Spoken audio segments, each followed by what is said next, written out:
Now central government की बात करें, सो इसमें सेंट्रल गवर्नमेंट का क्या होता है कि सेंट्रल गवर्नमेंट में देखिए एट द यूनियन लेवल होता है।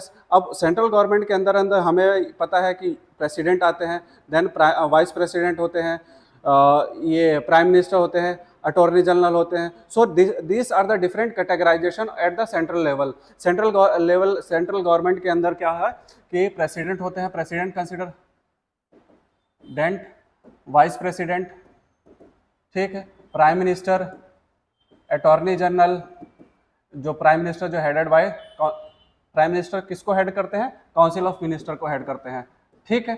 तो ये चीज है, तो उसके अंदर जो है प्रेसिडेंट ऑफ द इंडिया को हम लोग डिस्कस करते हैं। सेंट्रल गवर्नमेंट के अंदर प्रेसिडेंट ऑफ इंडिया को बात देखते हैं। तो अगर इसमें हम लोग देखें तो प्रेसिडेंट का जो मेंशन है वो कहाँ पे मेंशन है, part 4 of the Indian constitution, ठीक है। Part 5 of the Indian constitution talks about the president of India, ठीक। वो उसका जिक्र किस आर्टिकल से किस आर्टिकल से तक है, from article 52 to 78 article. He is अगर मैं प्रेसिडेंट की बात करूं तो he is the head of the union executive, ठीक। यूनियन एग्जीक्यूटिव का जो हेड है वो कौन है, प्रेसिडेंट, ठीक। और जो कि किस पार्ट में मेंशन है, पार्ट 5 में मेंशन है, from which article, article 52 to 78, ठीक है। It is all related to the president, ठीक। अब देखिए, so president is the first citizen of India,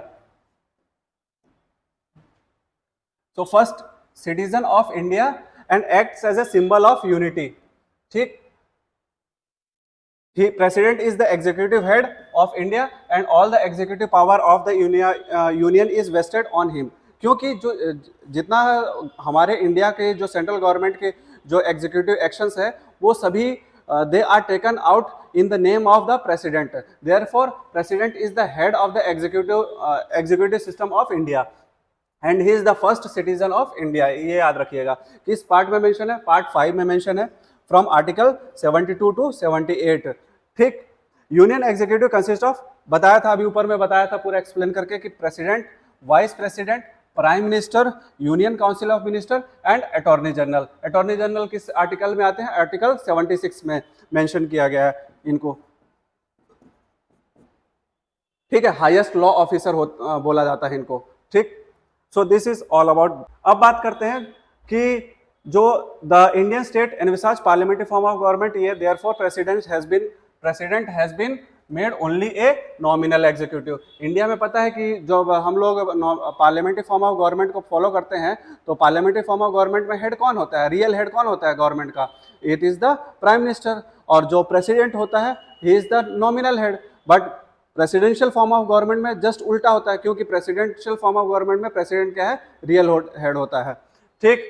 article 53 talks about executive power of the union and shall vested in the president. Article 53 क्या बोलता है कि जो एग्जीक्यूटिव पावर है सरकार की, ठीक है, गवर्नमेंट की, it is vested on the in the hand of president, ठीक। आर्टिकल 24 क्या बात करता है कि council of minister is headed by the prime minister to aid and advice to the president. जो आर्टिकल 74 क्या है कि जो काउंसिल ऑफ मिनिस्टर है उसके हेड जो है प्राइम मिनिस्टर है, वो एडवाइस करेंगे हर मामले में, किसको, प्रेसिडेंट को एडवाइस करेंगे, ठीक है। Exercise his function in accordance with the such advice. और उस एडवाइस के अकॉर्डिंग प्रेसिडेंट जो है अपने जो फंक्शंस हैं उसको एग्जीक्यूट करेंगे बिना। अब देखिए पहले क्या होता था, जब नेशनल इमरजेंसी लगने से पहले से 1975 से जो प्रेसिडेंट है वो बिना एडवाइस, या फिर काउंसिल ऑफ मिनिस्टर है उसके बिना एडवाइस पे भी काम कर लेता था। बट जब से नेशनल इमरजेंसी लगी तो 44th अमेंडमेंट में ये चेंज कर दिया गया कि प्रेसिडेंट बिना काउंसिल ऑफ मिनिस्टर के एडवाइस से कोई भी काम नहीं कर सकता, ठीक है। उसको जो प्रेसिडेंट होंगे उसको he should be work on written advice of the council of minister, ठीक। तो ये चीज़ याद रखना कि जो काउंसिल ऑफ मिनिस्टर है उसकी उनकी रिटन एडवाइस से ही प्रेसिडेंट काम करेंगे। और ये किस एक्ट के थ्रू आया था, 44th कॉन्स्टिट्यूशनल अमेंडमेंट एक्ट, ठीक है। Article 75 council of minister shall collectively responsible to the Lok Sabha, ठीक है। लोकसभा को कलेक्टिवली रिस्पॉन्सिबल होते हैं काउंसिल ऑफ मिनिस्टर, ना कि पार्लियामेंट को। ये क्वेश्चन, ये स्टेटमेंट डायरेक्टली यूपीएससी ने पूछा था, बस ना यहाँ पे चेंज कर दिया था, लोकसभा की जगह पार्लियामेंट को चेंज कर दिया था। ठीक है, कि यहाँ पे लोकसभा की जगह उस यूपीएससी ने क्या डाल दिया था, पार्लियामेंट। ठीक, तो वो स्टेटमेंट गलत था। मतलब कि काउंसिल ऑफ मिनिस्टर जो है पार्लियामेंट को रिस्पॉन्सिबल नहीं है, लोकसभा को रिस्पॉन्सिबल है। तभी तो आपने देखा होगा जब सेंसर मोशन होता है या फिर नो कॉन्फिडेंस मोशन होता है, तो हम बोलते हैं कि केवल और केवल ये सब चीज लोकसभा में लाया जाता है। क्यों? क्योंकि लोकसभा में सरकार है। ठीक है, लोकसभा में वहां पे उसकी मेजोरिटी शो करना है। Therefore council of minister is responsible to the Lok Sabha, not the parliament. Parliament में दोनों हाउसेस आ जाते हैं। ठीक है, so council of minister is collectively responsible to the Lok Sabha, not the parliament. ठीक, ये चीज याद रखना, नॉट द पार्लियामेंट, पार्लियामेंट को रिस्पॉन्सिबल नहीं है, ये याद रखना। ये डिट्टो यही स्टेटमेंट पूछा था यूपीएससी ने। नाउ सी कि हम लोग इलेक्शन ऑफ द प्रेसिडेंट के बारे में देखते हैं कि उनका जो इलेक्शन प्रोसेस होता है वो कैसे होता है। देखिए, प्राइम मिनिस्टर का जब इलेक्शन होता है, प्राइम मिनिस्टर की पोस्ट के लिए जब इलेक्शन होता है उसको जनरल इलेक्शन बोलते हैं, जो यूजुअली 5 ईयर के बाद होता है। अगर कोई गवर्नमेंट जो है फॉल आउट ना करे तो यूजुअली 5 ईयर्स के बाद होता है। बट जो प्रेसिडेंट का इलेक्शन होता है वो भी 5 ईयर के बाद होता है। बट प्राइम मिनिस्टर का इलेक्शन जो है वो डायरेक्टली होता है। ठीक है, डायरेक्टली आप लोग या फिर हम सब जाके वोट डालते हैं। But presidential form of government के लिए जो प्रेसिडेंट का इलेक्शन होता है वो इनडायरेक्ट होता है। ठीक है, कि आप जो लोगों अपने जो रिप्रेजेंटेटिव हैं स्टेट इलेक्शन में चुनते हैं, स्टेट इलेक्शन के, और वो जो स्टेट लेजिस्लेचर में एमएलएस होते हैं, मेंबर ऑफ लेजिस्लेटिव असेंबली, वो जाके आपके बिहाफ में प्रेसिडेंट को वोट डाल के आते हैं। ठीक है, so in a way indirectly you are electing your president. ठीक, इनडायरेक्ट फॉर्म में। ठीक, तो इलेक्शन ऑफ प्रेसिडेंट कैसे होता है? इनडायरेक्टली होता है। ये देखिए, इनडायरेक्ट होता है और elected through a electoral college prepare किया जाता है through a proportional representation. Proportional representation bye a single means of single transferable vote. ठीक, ये याद रख लेना। ये याद रखना कि इनडायरेक्ट होता है कि डायरेक्ट होता है। इनडायरेक्ट होता है। क्यों?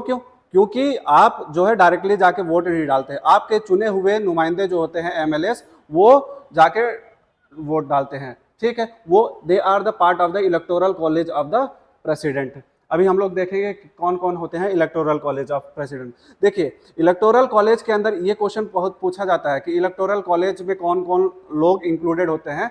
कि जब प्रेसिडेंट का इलेक्टोरल कॉलेज फॉर्म होता है तो उसमें क्या है कि elected person of the parliament. Elected मतलब पार्लियामेंट मतलब कि दोनों हाउसेस से। क्या बोला? Electoral college elected member of both the houses. ठीक है, इलेक्टेड बोल लिखा है यहाँ पे, नॉमिनेटेड नहीं। ठीक है, क्योंकि आपको पता है कि राज्यसभा में 12 मेंबर नॉमिनेटेड भी होते हैं। अब तो एंग्लो इंडियन का नॉमिनेशन हटा दिया गया है 104th अमेंडमेंट एक्ट के तहत। अब there is no more Anglo Indians. But जो 12 लोगों का नॉमिनेशन होता है राज्यसभा में, वो इलेक्शन ये प्रेसिडेंट के जो इलेक्टोरल कॉलेज होते हैं उसमें पार्टिसिपेट नहीं करते। Only elected member of both the houses. ठीक है, दूसरा चीज कौन जो स्टेट लेजिस्लेटिव असेंबलीज होते हैं ना, वहां के जो एमएलएस होते हैं वो पार्टिसिपेट करते हैं। और थर्ड चीज, जो कि दिल्ली में भी यूनियन टेरिटरी है, दिल्ली एक यूनियन टेरिटरी है, वहां पे भी ये लेजिस्लेटिव असेंबली है। और कहाँ दूसरी जगह? पुडुचेरी भी एक यूनियन टेरिटरी है, वहां के भी जो स्टेट लेजिस्लेटिव असेंबली है वहां के इलेक्टेड। तो कहाँ से? Both the house, elected member of the both the houses of the parliament. ठीक, ये हो गए। दूसरा है कि elected member of the state legislative assemblies, ये हो गए। थर्ड है ये कौन सा है कि elected member of the Delhi and Puducherry की जो स्टेट लेजिस्लेटिव असेंबली होती है। तो ये तीनों मतलब अगर पॉइंट जो देखें तो ये they are part of the electoral college of the president. ठीक है, इलेक्टोरल कॉलेज बताया। अब देखिए, two principle ensuring the unity and uniformity. अब वैल्यू ऑफ वोट, ये चीज देखा जाता है कि value of vote of the MLA क्या है। ठीक, तो वैल्यू ऑफ वोट मतलब क्या होता है कि जिससे हम लोग डिसाइड करते हैं कि जब एक जो पर्सन है, एक एमएलए है, उसका वैल्यू उसके जब वो वोट कर रहा है तो उसका वैल्यू कितना है। ठीक है। तो total population of the state upon total number of the elected member in the state into 1/1000, मतलब कैसे है, अगर मान लो कि एमपी में की बात करूं तो टोटल पॉपुलेशन कितना है 7.26 करोड़, ठीक है, इतनी पॉपुलेशन हो गए। और जो टोटल नंबर ऑफ जो स्टेट लेजिस्लेटिव असेंबली में उसकी स्ट्रेंथ कितनी है 230 इंटू 1/1000 कर दीजिए, तो एक जो एमएलए है रहेगा उसकी वैल्यू निकल जाएगी इस फॉर्मूला से, ठीक है। तो value of vote of MLA ये ऐसे निकाला जाता है। Value of vote of MP कैसे हो जाएगा कि मान लो इसका कुछ XYZ आंसर आया, ठीक है, XYZ इसका आंसर आया, तो ये XYZ यहाँ पे रखे, value of vote of the MLA upon total number of elected member of the parliament, 545 Lok Sabha में और 250 राज्यसभा में, तो टोटल को ऐड करके value of vote of MP निकाला जाता है। तो value of vote of MLA मैंने बताया कि कैसे है, total number of population of the state, ठीक, और वहां पे जो लेजिस्लेटिव असेंबली है उसकी total strength into 1/1000, and simultaneously बताया कि जो value of vote of MP है उसको कैसे निकाला जाता है, ठीक। तो ये चीज है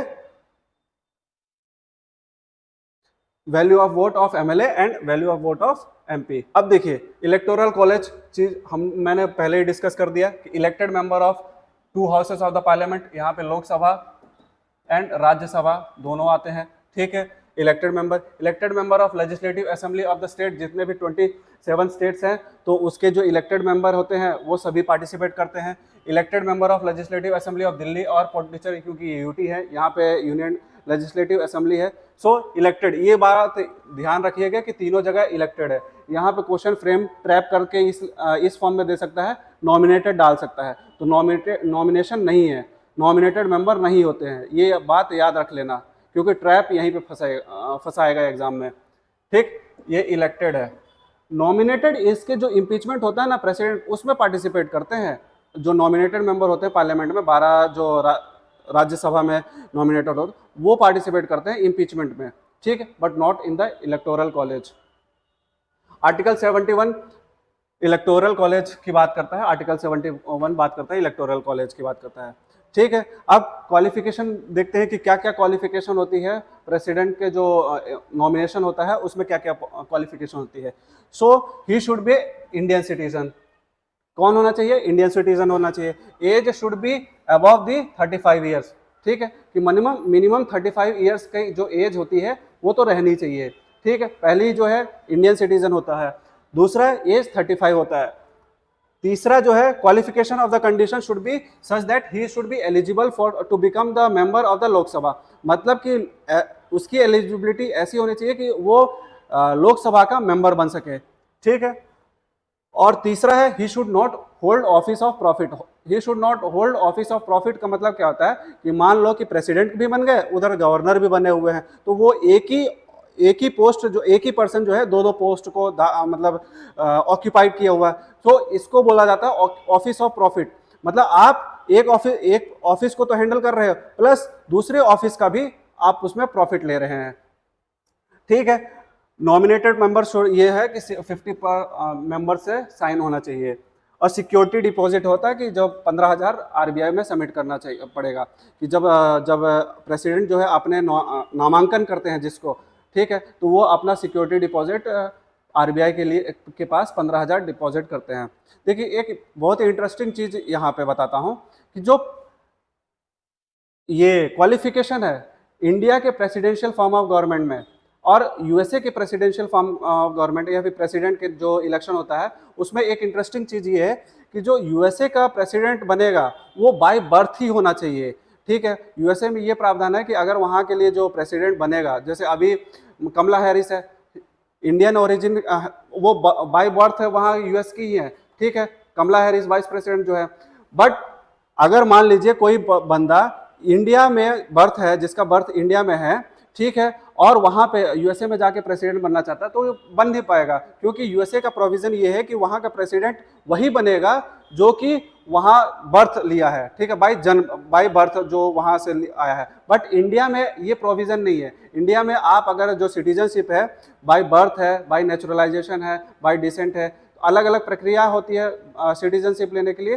तो अगर आप उस माध्यम से भी सिटीजनशिप है आपकी, तो आप प्रेसिडेंट के इलेक्शन के लिए एलिजिबल है।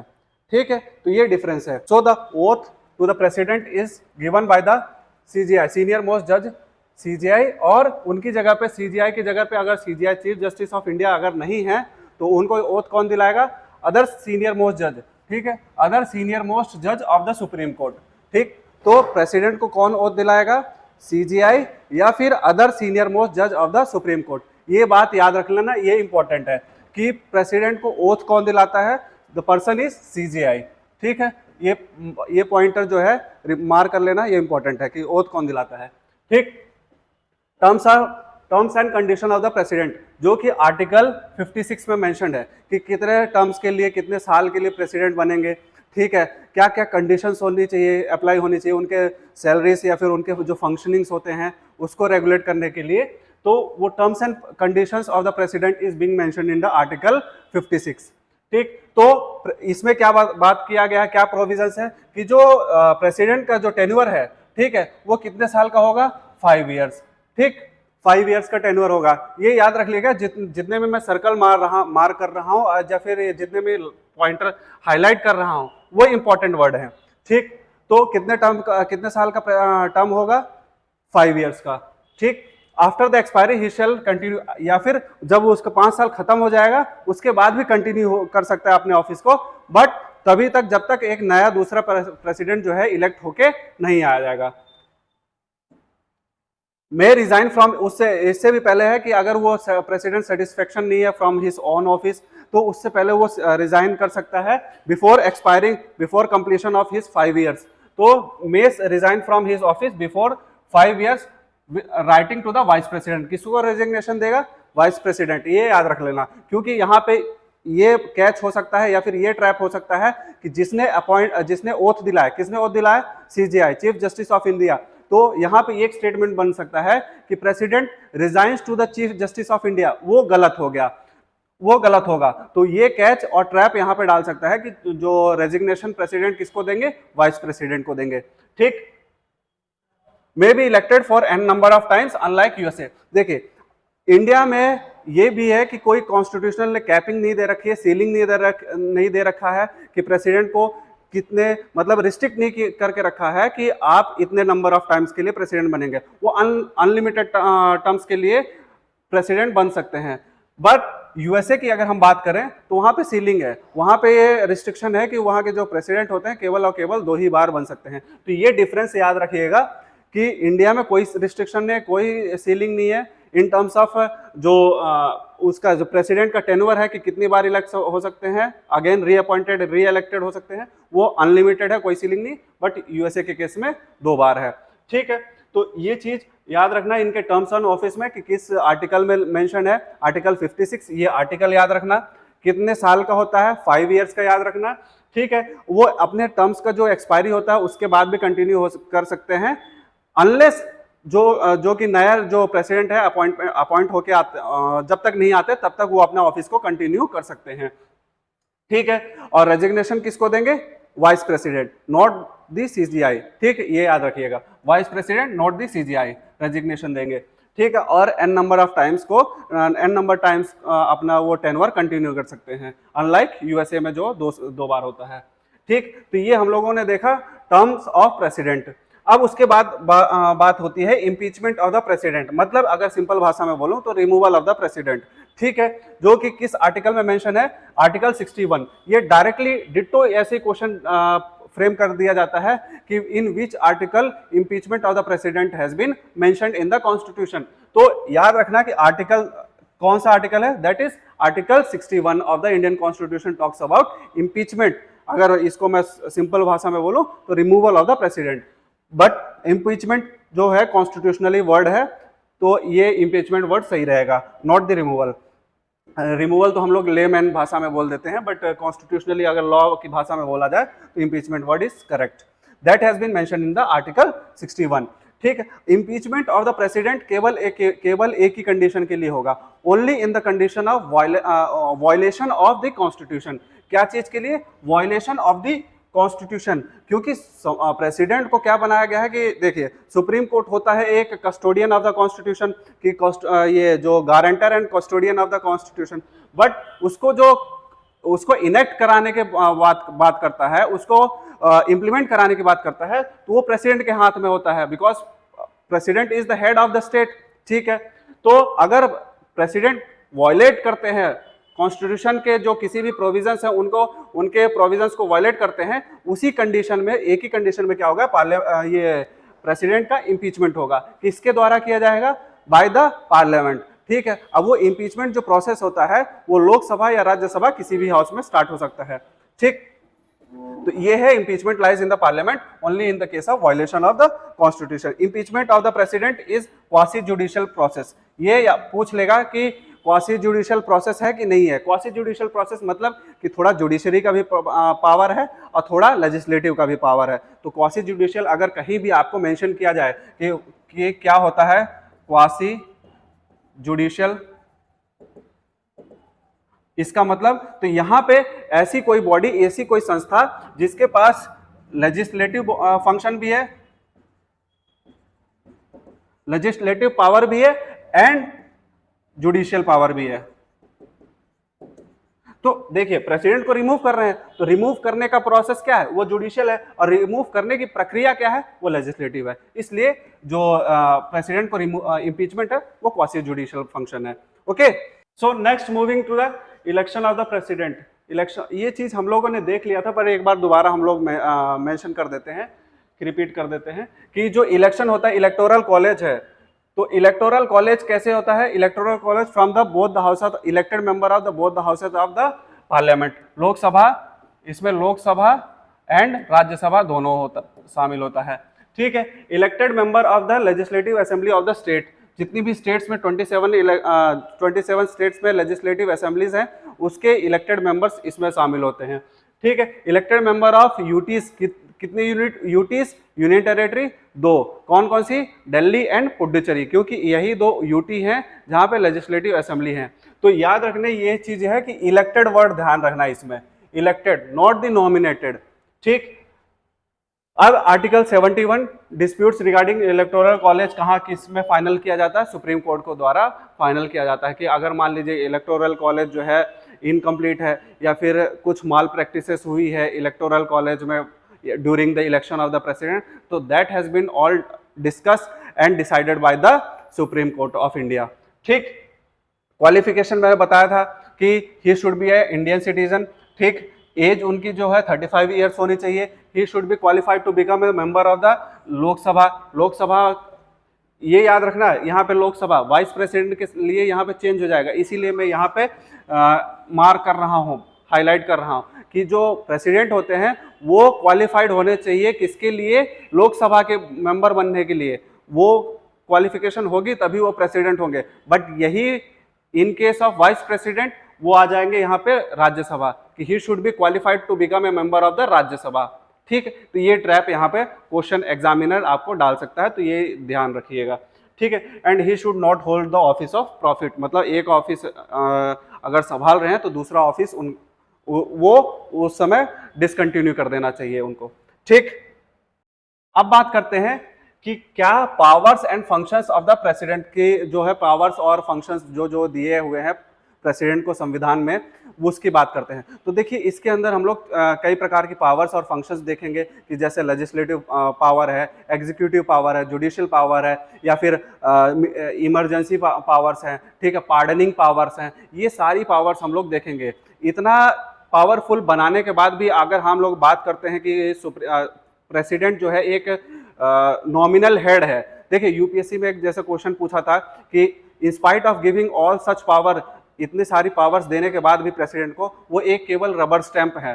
क्यों? क्योंकि ये केवल और केवल एक आर्टिकल की वजह से, आर्टिकल 74 जो बोलता है कि president shall act in the aid and advice of the council of minister. ठीक है, और काउंसिल ऑफ मिनिस्टर मतलब उसको कौन हेड करता है? Prime minister. तो केवल एक आर्टिकल जो 74 मेंशन है, ठीक है, उस आर्टिकल की वजह से जो प्रेसिडेंट है इसकी जो जितनी सारी पावर्स हैं वो डाइल्यूट हो जाती है। पावर देने के बाद मतलब सारा चीज हथियार दिया हुआ है, बट हथियार चलाने का उसके पास प्रावधान नहीं है।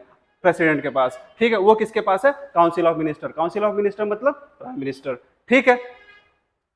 सो ये है elected power, executive power, sorry executive power. जितने भी executive of the union, union मतलब जो सेंट्रल गवर्नमेंट होते हैं, वहां पे जो मिनिस्टर्स हैं उनको अपॉइंट करना हो गया, ठीक है। या फिर कोई भी जो यूनियन कॉन्स्टिट्यूशन की मशीनरीज होती हैं, जैसे कैग हो गया, गवर्नर हो गया, गवर्नर भी तो अपॉइंटेड किया जाता है बाय द सेंट्रल गवर्नमेंट।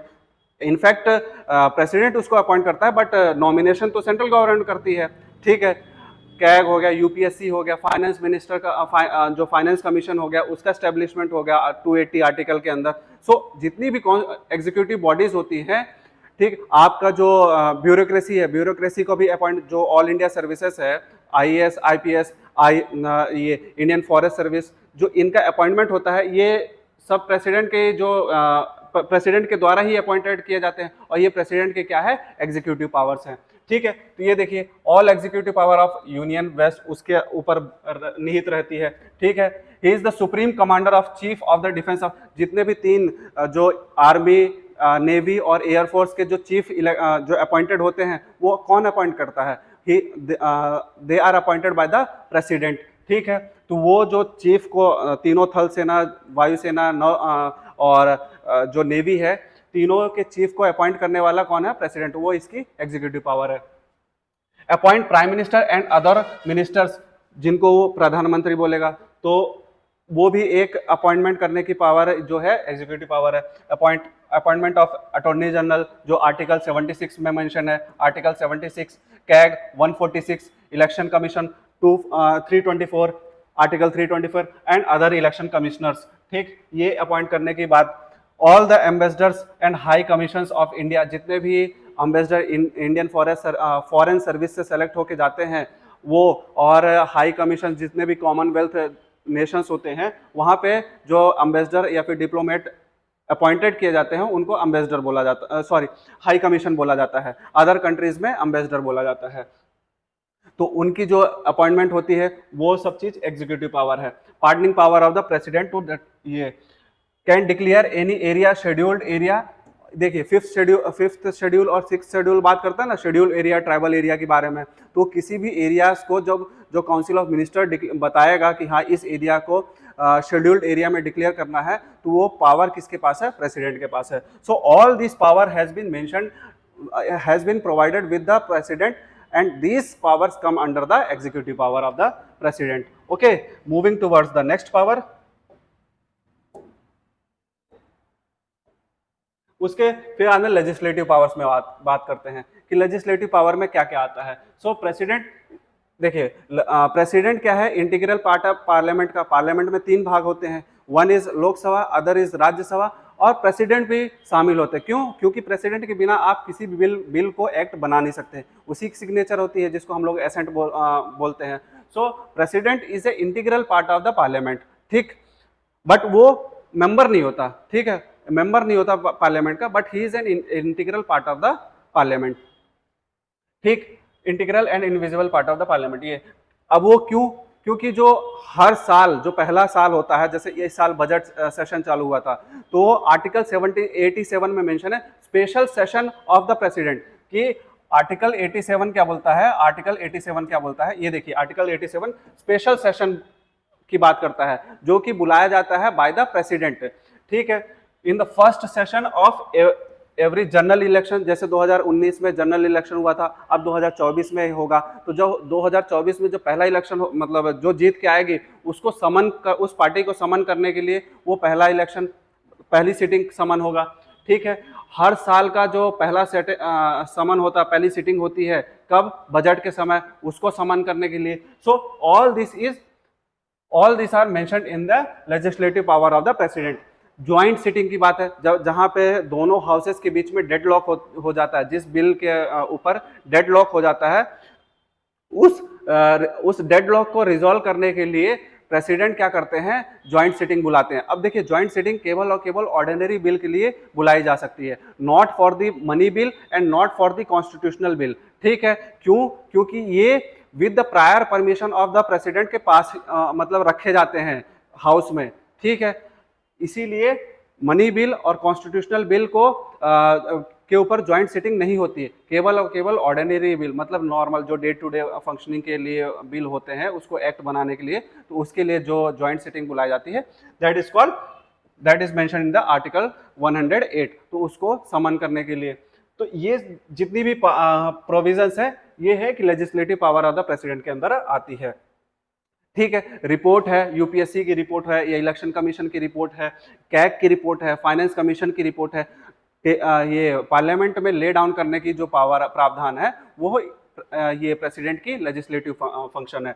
ठीक है, lay down the reports of the UPSC, CAG, CVC, central vigilance commission before the parliament. ठीक है, qualification of the MPs, member of parliament जो होते हैं उनके अगर डिस्प्यूट्स राइजेस होते हैं, ठीक है, तो उनके डिस्प्यूट्स रिजॉल्व करने के लिए जो पावर है वो किसके पास है? प्रेसिडेंट के पास भी है। ठीक, nomination of 12 member to the Rajya Sabha. ठीक है, आपको पता होगा कि various members are being appointed in the Rajya Sabha, जैसे पीटी उषा हो गई, तो या फिर जो मीरा कुमारी भी हुई थी। तो इतने जो एक्स्ट्रा ऑर्डिनरी फील्ड से आते हैं, किस फील्ड से? लिटरेचर हो गया, आर्ट हो गया, साइंस हो गया, सोशल सर्विस हो गया, सोशल सर्विस, इन जो फील्ड से जो पर्सन या फिर नॉमिनेटेड पर्सन आते हैं उनको नॉमिनेट करने के लिए जो प्रावधान है वो भी लेजिस्लेटिव फंक्शन है प्रेसिडेंट का। ठीक, तो ये याद रखिएगा कि लेजिस्लेटिव पावर्स कौन कौन सी है। तो स्पेशल सेशन कंडक्ट कराना, ठीक है, जॉइंट सिटिंग्स कंडक्ट कराना, रिपोर्ट ले डाउन करना पार्लियामेंट में, this all comes under the legislative power of the president. Okay, now moving towards the next power.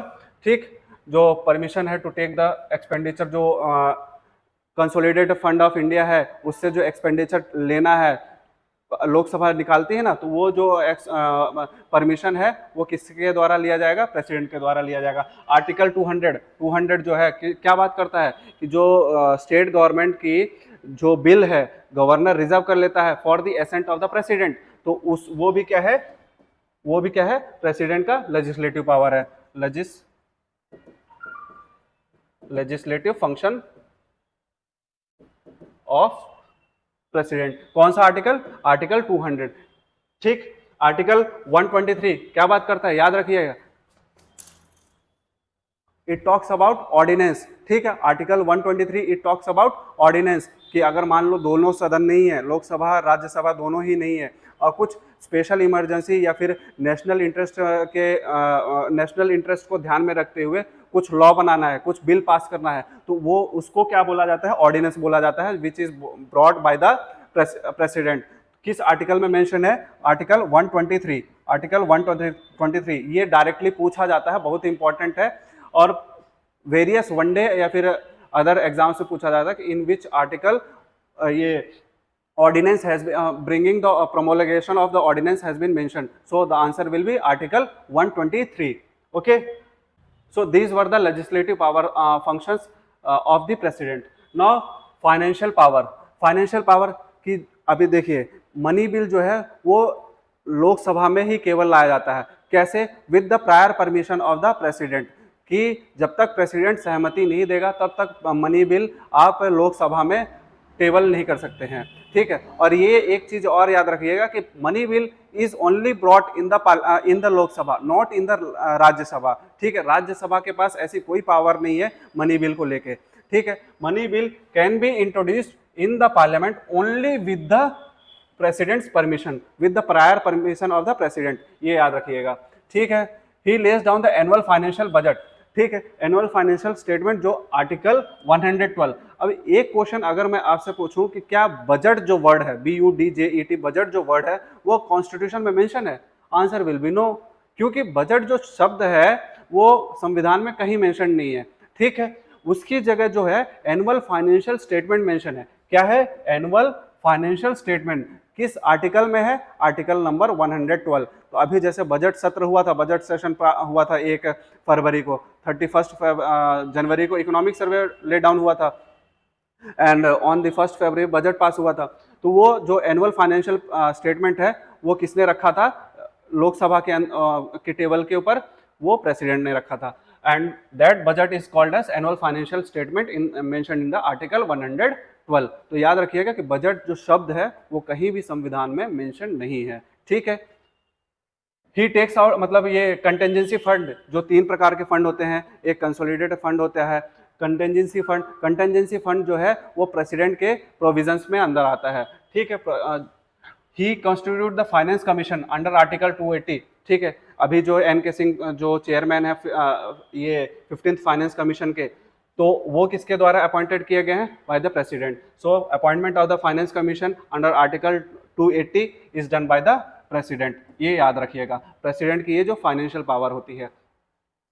No demand for grants can be made except on the recommendation of the president. देखिए demand for grants क्या होता है, देखिए अलग अलग ministries होती हैं, अलग अलग मिनिस्ट्रीज क्या करती हैं कि जो कंसोलिडेटेड फंड ऑफ इंडिया है उससे पैसा निकलवाती हैं फॉर देयर एनुअल जो एनुअल का सालाना जो उसको खर्चा करने के लिए कि अलग अलग एक्सपेंडिचर करना है अलग अलग वेरियस सेक्टर्स में, तो कंसोलिडेटेड फंड ऑफ इंडिया से पैसा निकलवाती है। अब वो जो पैसा अगर मान लीजिए निकलवाती है तो वो उसको बोला जाता है कि डिमांड फॉर ग्रांट। वो किसकी परमिशन के बिना नहीं हो निकलेगा?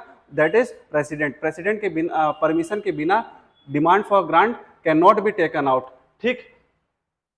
ये है सारा financial power.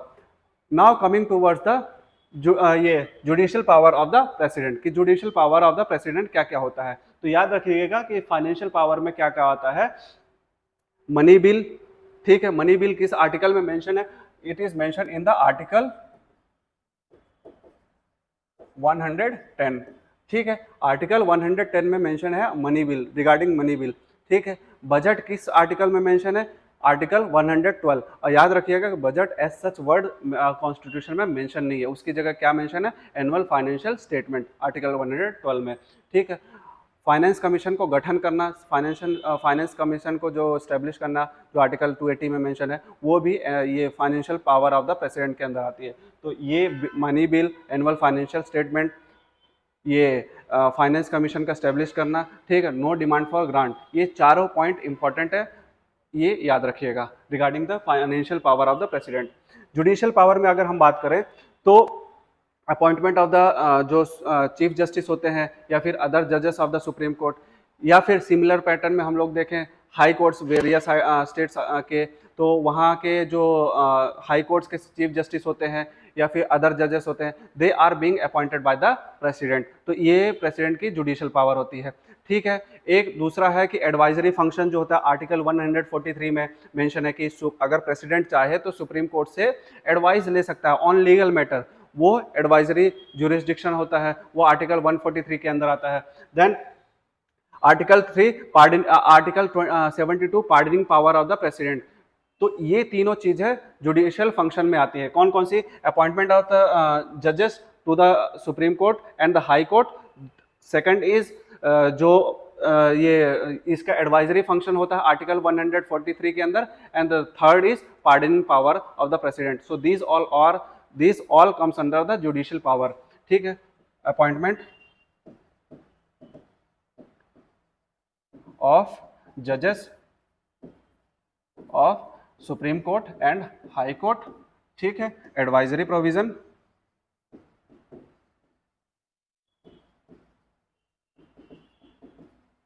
Under article 143 and pardoning power,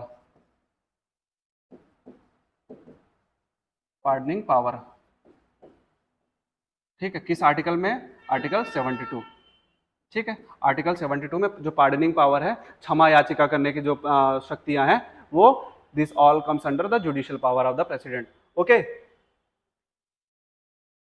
moving towards the next slide.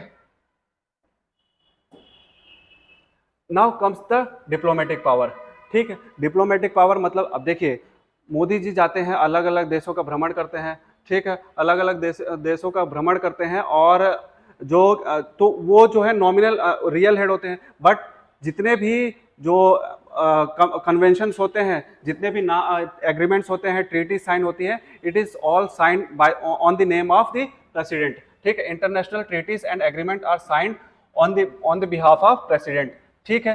President represent India in the international forum. कहाँ? इंटरनेशनल फोरम, जैसे मान लीजिए वर्ल्ड बैंक की समिट हो रही है, ठीक है, या फिर एशियन डेवलपमेंट बैंक्स की समिट हो रही है या फिर यूएन की समिट हो रही है, तो वहां पे कौन president represent India in the international forum? Nominal होते हैं, उनकी जगह पे रियल कौन रिप्रेजेंट करते हैं? Prime minister. बट जो नॉमिनल सिंबल होता है वो प्रेसिडेंट का होता है। जैसे पीएम मोदी जाते हैं ना, तो वो हिज एक्सीलेंसी बोलते हैं, किसी भी कंट्री में, यूके में गए, ब्रिटेन में गए, तो हिज एक्सीलेंसी करके बोला जाता है। ठीक, एक्सीलेंसी मतलब वहां की जो ब्रिटेन की क्वीन है उसको रिप्रेजेंट कर रहे हैं।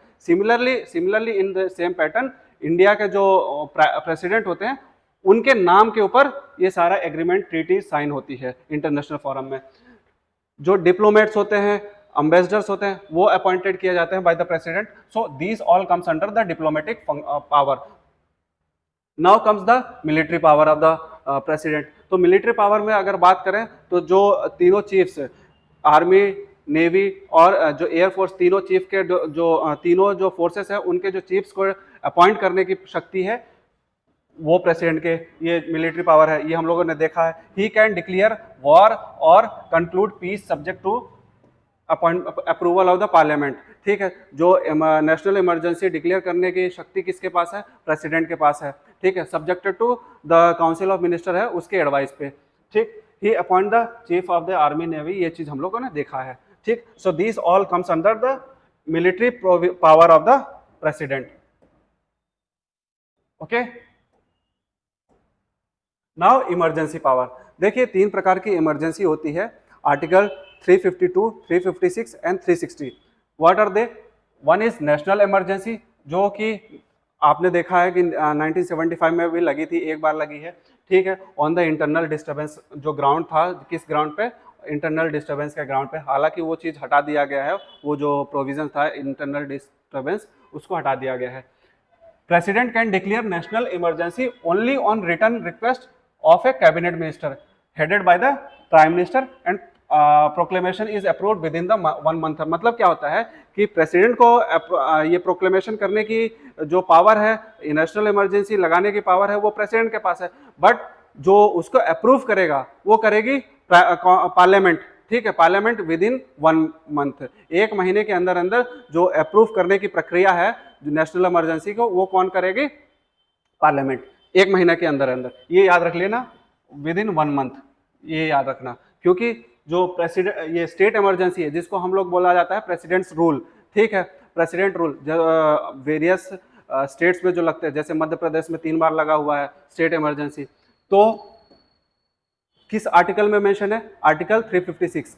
तो ये तो आर्टिकल ही पूछ लेता है, ये इतना इंपॉर्टेंट है कि डायरेक्टली स्टेट अवे पूछ लेता है कि आर्टिकल, किस आर्टिकल में नेशनल इमरजेंसी का जिक्र है और किस आर्टिकल में स्टेट इमरजेंसी का जिक्र है और किस आर्टिकल में फाइनेंस कमीशन का जिक्र है। तो देखना, याद करने का सिंपल सी बात है कि 356, 352 याद रखना, 4 छोड़ना, 356 आ जाएगा।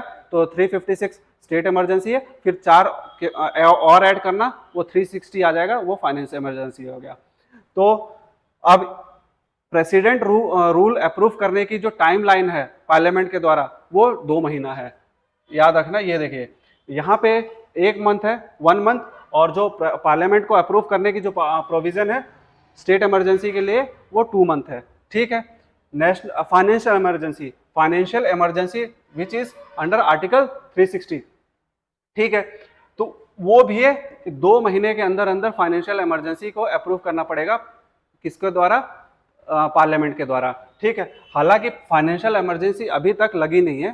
ठीक है, हालांकि फाइनेंशियल इमरजेंसी लगी नहीं है, बट जो इमरजेंसी, फाइनेंशियल इमरजेंसी लगाने की जो प्रोविजंस है, पावर है, वो भी प्रेसिडेंट के पास ही होती है। ठीक, subjected to the clarification by the parliament. ठीक है, तो याद रखिएगा कि नेशनल इमरजेंसी के लिए अप्रूवल 1 महीने के अंदर अंदर देना पड़ता है पार्लियामेंट के लिए, पार्लियामेंट के द्वारा। स्टेट इमरजेंसी के लिए जो प्रेसिडेंट्स रूल लगता है वेरियस स्टेट में, वो उसके लिए 2 महीने का अप्रूवल चाहिए, 2 महीना के अंदर अंदर अप्रूवल देना पड़ता है पार्लियामेंट को। और फाइनेंशियल इमरजेंसी जो कि आर्टिकल 360 में है, तो वो भी 2 महीना। तो यहाँ पे क्या है, मेन इंपॉर्टेंट चीज है, आर्टिकल याद रखिएगा। स्टेट अवे पूछता है नेशनल इमरजेंसी किस आर्टिकल में है, स्टेट इमरजेंसी किस आर्टिकल में है, और फाइनेंशियल इमरजेंसी किस आर्टिकल में है। तो 352, 356, 360 याद रखिएगा, ये तीनों इंपॉर्टेंट आर्टिकल हैं। ठीक है,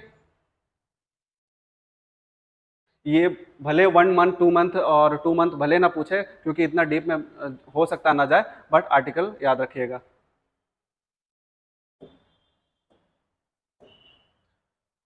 अब ये देखते हैं कुछ पॉइंट्स है कि जो कि with prior permission of the president जो बिल प्रोड्यूस किए जाते हैं। वन इज आर्टिकल 3, जो बात करता है जो बाउंड्रीज को चेंज करने की, जो स्टेट की बाउंड्रीज को चेंज करना, या फिर नाम चेंज करना, या फिर जो स्टेट की है बाउंड्रीज, जो ज्यूरिसडिक्शन है उसको छोटा या बड़ा करना, वो किस आर्टिकल में है? आर्टिकल 3। वो भी with prior permission of the president के पास होता है, रखा जाता है। आर्टिकल 110 मनी बिल, मैं अभी बता ही रहा था कि जो मनी बिल है वो with prior permission of the president के ही लोकसभा में रखा जाता है। देन आर्टिकल 117 जो फाइनेंशियल बिल होती है, ठीक है, वो तो ये तीनों जो बिल हैं, और एक कॉन्स्टिट्यूशनल बिल, ठीक है। कॉन्स्टिट्यूशनल बिल मतलब जैसे संविधान में जो कि संशोधित करना है, अमेंडमेंट करना है। जैसे अभी रिसेंटली में जीएसटी हुआ था, जीएसटी इंट्रोड्यूस हुआ 101st कॉन्स्टिट्यूशनल अमेंडमेंट एक्ट के तहत। तो all this things are, all this bill 4 category के, आर्टिकल 3 वाला, आर्टिकल 110 वाला, आर्टिकल 117 फाइनेंस बिल वाला, और जो कॉन्स्टिट्यूशनल बिल्स होती हैं उसको वो they are tabled in the Lok Sabha, or I should say in the parliament with prior permission of the president। ठीक, ये चीज याद रखना।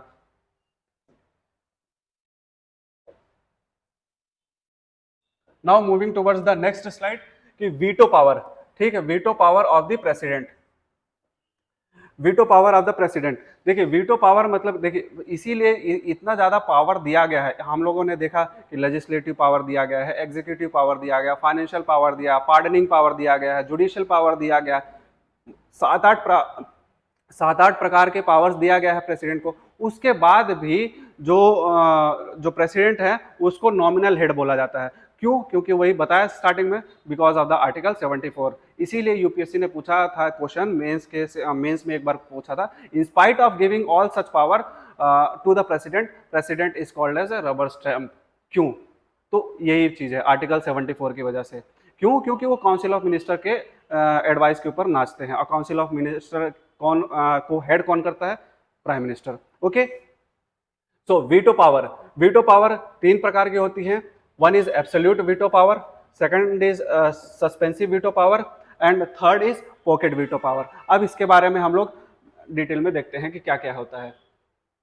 ठीक है, एब्सोल्यूट वीटो पावर कि जब मान लीजिए कि पार्लियामेंट है, बिल दोनों हाउसेस से पास हो गया, लोकसभा और राज्यसभा दोनों हाउसेस से पास हो गया, और वो बिल जो है एसेंट मतलब एक्ट बनने के लिए किसके पास चला गया? प्रेसिडेंट के पास चला गया। ठीक है, फॉर बिकमिंग एन एक्ट, क्योंकि दोनों हाउसेस से पास होगा और प्रेसिडेंट का एसेंट होगा, सिग्नेचर होगा, उसके बाद ही वो बिल किस में कन्वर्ट होगा? एक्ट में कन्वर्ट होगा, जिसको हम लोग नियम बोलते हैं, लॉ बोलते हैं। ठीक है, तो एब्सोल्यूट वीटो का मतलब ये होता है कि अगर दोनों हाउसेस ने पास कर लिया और प्रेसिडेंट के पास अगर चला गया है, तो प्रेसिडेंट की मान लो ये है कि उसके दिमाग में ये रहा कि मेरे को ये इस बिल के ऊपर अपना एसेंट देना नहीं है, ठीक है, विद होल्ड करके रखना है, तो उसको बोला जाता है एब्सोल्यूट वीटो, कि प्रेसिडेंट जो है उसके ऊपर सिग्नेचर एसेंट देते ही नहीं है, विद होल्ड करके रख लेते हैं, withhold his assent to the bill. ठीक है, which is passed by the parliament। अब वो बिल क्या होता है? वो बिल एंड हो जाता है और does not become the end act. ठीक है, that bill and and does not become the act. तो ये याद रखना कि एब्सोल्यूट वीटो में क्या होता है, प्रेसिडेंट उस बिल को विदहोल्ड कर लेते हैं, और वो विदहोल्ड कितने समय के लिए करते हैं? वो कोई प्रक्रिया संविधान में नहीं मेंशन है, वो इन्फिनाइट टाइम तक भी विदहोल्ड करके रख सकते हैं। ठीक है, और वो बिल क्या हो जाती है? खत्म हो जाती है और एक्ट नहीं बनती है। ठीक है, तो एब्सोल्यूट वीटो का मतलब ये होता है। Then suspensive veto, suspensive veto मतलब कि अगर मान लीजिए लोकसभा राज्यसभा दोनों से पास हो गई बिल, कोई भी बिल पास हो गए, अब किसके पास चली गई? प्रेसिडेंट के पास। प्रेसिडेंट ने मान लो कि दोबारा रिटर्न कर दिया फॉर द रिकंसिडरेशन, कि आप दोबारा इस बिल के ऊपर सुधार देखिए और दोबारा इसके ऊपर चिंतन करिए, देखिए। तो अगर मान लीजिए पार्लियामेंट ने दोनों हाउसेस, पार्लियामेंट मतलब दोनों हाउस, लोकसभा और राज्यसभा, उसके ऊपर चेंज किया या फिर बिना चेंज किए हुए दोबारा भेज दिया, ठीक है, एसेंट के लिए, तब उस कंडीशन में प्रेसिडेंट बाध्य है, बाउंड है to give his assent on that bill. ठीक है। President to return the bill to the parliament for the reconsideration, मतलब रिकंसिडरेशन मतलब आप एक बार, मतलब प्रेसिडेंट भेजेंगे वो बिल को पार्लियामेंट में कि आप एक बार दोबारा कंसिडर करिए, रिकंसिडर करिए इस बिल के ऊपर, ठीक है। However, if the parliament again passes the bill, it is obligatory for the president to give his assent, ठीक है। मतलब वो प्रेसिडेंट बाउंड हो जाते हैं, ठीक, उस बिल के ऊपर एसेंट देने के लिए। ये है सस्पेंसिव वीटो, कि मतलब एक बार रिजेक्ट करने के बाद दोबारा अगर मेरे पास आई प्रेसिडेंट, फॉर सपोज मैं प्रेसिडेंट, तो मैं अगर मान लो जो बिल को रिजेक्ट किया दोबारा मेरे पास आई, तो मैं उस समय दोबारा के केस में बाउंड हो जाऊंगा उस बिल के ऊपर एसेंट देने के लिए, ठीक है। पॉकेट वीटो, पॉकेट वीटो मतलब कि नो टाइम फ्रेमवर्क, इस वीटो के ऊपर कोई मतलब टाइम फ्रेमवर्क नहीं है, इनफाइनाइट टाइम तक ये बिल जो प्रेसिडेंट है अपने टेबल पे रख सकते हैं, ठीक है। For the president to give his assent और refuse, pocket veto of a bill is infinite time and in this president neither ratifies, मतलब ये होता है कि देखिए इस वीटो के अंदर जब भी लोकसभा या राज्यसभा से पास हुई बिल जब प्रेसिडेंट के पास जाती है फॉर बिकमिंग एन एक्ट, तब प्रेसिडेंट क्या करते हैं कि अपने टेबल या फिर अपने पास ही रख लेते हैं उस बिल को for infinite time, infinite time तक रख लेते हैं, जब तक उन, या फिर ये भी हो सकता है जब तक उनका टेन्योर रहा 5 साल तक, 5 साल के लिए रख लिए, ठीक है, या फिर 2 साल के लिए रखे, 3 साल के लिए, कोई टाइम बाउंड मेंशन नहीं है कि कितने साल तक उनको एसेंट, कितने साल के अंदर अंदर उनको एसेंट देना है, कोई टाइम बाउंड नहीं है। इसका फेवरेट एग्जांपल आता है कि ज्ञानी जेल सिंह जो थे प्रेसिडेंट, उन्होंने पॉकेट वीटो का इस्तेमाल किया था, ठीक है, एक बिल को रख लिया था। ना ही रिजेक्ट करते हैं, क्योंकि सस्पेंसिव वीटो में क्या हो जाएगा, वो रिटर्न कर देते हैं, ठीक है, रिटर्न कर देते हैं, बट ये पॉकेट वीटो में ना तो रिटर्न करते हैं ना उस पर एसेंट देते हैं, केवल अपने पास रख लेते हैं इनफाइनाइट टाइम तक, ठीक है। तो कोई टाइम फ्रेमवर्क नहीं है पॉकेट वीटो में। बट यूएसए के अंदर, यूएसए के पॉकेट जो प्रेसिडेंट है उसको यूएसए के प्रेसिडेंट को जो पॉकेट वीटो है उसके तहत प्रेसिडेंट को, यूएसए के प्रेसिडेंट को 14 दिन के अंदर अंदर उस वीटो, पॉकेट वीटो के तहत एसेंट देना होता है, ठीक है। इसीलिए बोला जाता है कि जो इंडिया के प्रेसिडेंट हैं उनके जो पॉकेट है वो लार्जर है compare to the pocket of the president of the USA, क्योंकि इंडिया के जो पॉकेट वीटो है वो इनफाइनाइट टाइम तक है, उसमें कोई समय की पाबंदी नहीं है, ठीक है। बट यूएसए के जो प्रेसिडेंट है उनके जो पास वीटो पावर है उसमें समय की पाबंदी है, 14 दिन के अंदर अंदर प्रेसिडेंट को एसेंट देना पड़ता है, ठीक। और next veto is qualified veto, ठीक है। ये चीज मैंने बताया कि USA return the bill for the reconsideration, ठीक है। Hence it is said that pocket of Indian president is bigger than the USA का प्रेसिडेंट, अभी बताया, ठीक। क्वालिफाइड वीटो मतलब क्या होता है कि in which overridden by the legislature, ठीक है। मतलब कि देखिए प्रेसिडेंट अपना एसेंट दिया या फिर नहीं दे रहा है, प्रेसिडेंट मान लीजिए बिल के ऊपर एसेंट नहीं दे रहा, ठीक है, सिग्नेचर नहीं कर रहा, तो लेजिस्लेटिव जो पावर है, लेजिस्लेटिव बॉडी है लोकसभा और राज्यसभा, उसको ओवरराइड कर सकती है। ओवरराइड कर मतलब कि उसको मतलब नेग्लेक्ट कर सकती है, रेटिफाई कर सकती है, हटा सकती है। तो ये जो प्रावधान है क्वालिफाइड वीटो वो इंडिया के प्रेसिडेंट के पास नहीं है, it is only for the USA, क्योंकि वहाँ के जो सीनेट है, ठीक, वहाँ के जो सीनेट है और कांग्रेस वहाँ की लोअर बॉडी है, जैसे यहाँ पे इंडिया में लोकसभा है वैसे वहाँ का जो कांग्रेस है वो लोकसभा की सिमिलर है। तो सीनेट वहाँ का राज्यसभा टाइप का सिमिलर, राज्यसभा की सिमिलर बॉडी है। तो उसके पास वहाँ की जो लेजिस्लेचर होता है उसके पास पावर होती है कि वो जो प्रेसिडेंट है उसके वीटो को ओवरराइड कर सके, ठीक है। इसी को बोला जाता है क्वालिफाइड वीटो। तो ये क्वालिफाइड वीटो इंडिया के प्रेसिडेंट के पास नहीं है, ये है केवल और केवल यूएसए के प्रेसिडेंट के पास। तो कितनी वीटो इंडिया के पास है, इंडियन प्रेसिडेंट के पास है, आई मीन टू से, one is absolute veto, suspensive veto, pocket veto, ठीक है। जो क्वालिफाइड वीटो है वो किसके पास है, यूएसए के प्रेसिडेंट के पास, इंडिया के प्रेसिडेंट के पास नहीं है। तो ये चीज याद रखिएगा, चारों वीटो जिसमें से 3 वीटो इंडिया के प्रेसिडेंट के पास है, ठीक है। अब डिस्क्रिशनरी पावर, डिस्क्रिशनरी पावर देखिए 2 प्रकार की डिस्क्रिशनरी पावर होती है, एक कॉन्स्टिट्यूशनल डिस्क्रिशनरी पावर होती है और एक सिचुएशनल डिस्क्रिशनरी पावर होती है। कि जो सिचुएशन मतलब ऐसी कोई प्रोविजन जो संविधान में मेंशन नहीं है, ठीक है, संविधान में मेंशन नहीं है, बट वो अपना जो कॉग्निटिव माइंड है या फिर सरकमस्टांसेस के डिपेंडेंट होते हुए प्रेसिडेंट उस सिचुएशन के ऊपर एक्ट कर सके। मान लीजिए कि इलेक्शन हुआ और उस समय किसी भी पार्टी का मेजोरिटी नहीं है, ठीक है, किसी भी पार्टी का मेजोरिटी नहीं है, तो जो party highest vote share gain करके रखेगी उस पार्टी के जो हेड है उसको प्रेसिडेंट बुलाएंगे और बोलेंगे कि आप अपनी मेजोरिटी शो करिए, जिसको बोला जाता है फ्लोर टेस्ट, ठीक है। अगर हम कॉन्स्टिट्यूशनल भाषा में बोले तो फ्लोर टेस्ट के लिए प्रेसिडेंट साहब बोलते हैं। तो उस केस में क्या होता है, वो इसकी जो सिचुएशनल डिस्क्रिशनरी पावर है, मान लीजिए कि संविधान में ये डिस्क्रिशनरी पावर मेंशन नहीं है, उसी को सिचुएशनल डिस्क्रिशनरी पावर बोला जाता है कि सर्कमस्टांसेस, जैसे भी सर्कमस्टांसेस अराइज हो उसके हिसाब से आप अपने जो माइंड है सिचुएशन के अकॉर्डिंग आप उसको यूज कर सकते हैं। So under the specific and the situational circumstances president has to act as a his own wisdom, ठीक, sense of justice and discretion, ठीक है। For example appointment of prime minister in case of hung assembly, okay. So this is now moving towards the pardoning power of the president. Pardoning power of president मतलब article 72, अभी just मैंने discuss किया था कि article 72 में क्या mention है, pardoning power, ठीक है। पार्डनिंग पावर इसमें क्या है, जो मतलब सजा मिलती है किसी को भी, तो उसके जो सजा है उसको डिक्रीज करना या फिर उसके नेचर को चेंज करना, या फिर डेथ पेनल्टी दिया गया है, डेथ पेनल्टी को लाइफ इम्प्रिजनमेंट में करना, कन्वर्ट करना, तो ये सारा चीज जो है पार्डनिंग पावर में आता है। तो ये पीटी के लिए केवल ये इंपॉर्टेंट है कि pardoning power of president is mention in which article, तो ये आर्टिकल याद रखिएगा, ठीक है।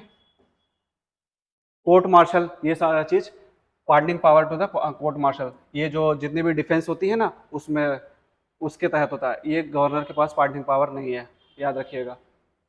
Pardoning power of the president is independent to the judicial power, that is president executive power, as a president does not sit as a court. मतलब कि जो pardoning power होती है वो प्रेसिडेंट की क्या है, जुडिशियल पावर है, ठीक है, एग्जीक्यूटिव पावर है, not a judicial power, okay.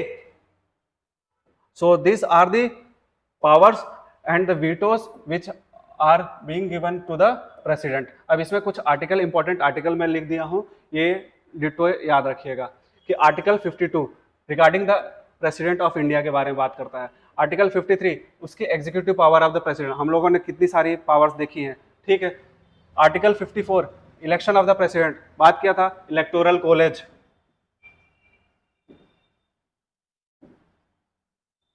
Electoral college, election of the president.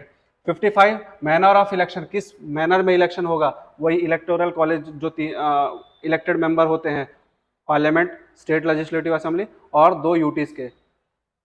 56 term of office of the president, 5 साल का, ठीक। एलिजिबिलिटी ऑफ द री इलेक्शन, मतलब कि जो प्रेसिडेंट है वो दोबारा इलेक्ट हो सकते हैं, कितने टाइम के लिए वो कोई डिसाइडेड नहीं है, फॉर अनलिमिटेड टाइम, यूएसए में 2 बार। आर्टिकल 58 क्वालिफिकेशन, हम लोगों ने देखा था, सिटीजन, ठीक है। और क्या क्या 35 मेंबर होने के लिए अपॉइंटमेंट फॉर द लोकसभा, ये सारा चीज प्रीवियस स्लाइड्स में और प्रीवियस वीडियोस में हम लोगों ने देखा है। 59 condition for the president of the office. Article 60 oath and affirmation कौन दिलाता है, चीफ जस्टिस ऑफ इंडिया या फिर जिसको सीजीआई अदर जो जजेस है सुप्रीम कोर्ट को उसको मेंशन करें, ठीक है। Article 61 impeachment of the president, removal of the president, ठीक है, ये चीज हम लोगों ने देखा। तो ये जो आर्टिकल है एक जगह मैंने सारा मेंशन कर दिया गया। Article 72, article 71 related to the election of the president to the supreme court, मतलब अगर कोई भी डिस्प्यूट अराइज होता है तो उसका रेजोल्यूशन कौन करेगा, सुप्रीम कोर्ट, ठीक। Article 72 power of the president, pardoning power, 72 अभी हम लोगों ने देखा, पार्डनिंग पावर, ठीक है। 74 council of minister to aid and advice, यही चिल्ला रहा था कब से। Article 75 powers like appointment of the term, salaries and allowances, ठीक। Article 76 attorney general, these are the appointment of the attorney general is what is the executive power of the president। Article 77 conduct of the business of the government, कि जो भी conduct होता है government of India का, वो किसके नाम के ऊपर होता है? President, because president is the symbol of the state. ठीक, स्टेट मतलब बड़ा वाला स्टेट, सेंट्रल गवर्नमेंट पूरा। Article 111 assent to the bill pass by the parliament. ठीक है। Article 123 ordinance, promulgation of ordinance, ये याद रखिएगा। Article 143 advisory power of the president. ठीक है, किससे एडवाइस लेता है? सुप्रीम कोर्ट से। ठीक है, advisory power of the president. Okay,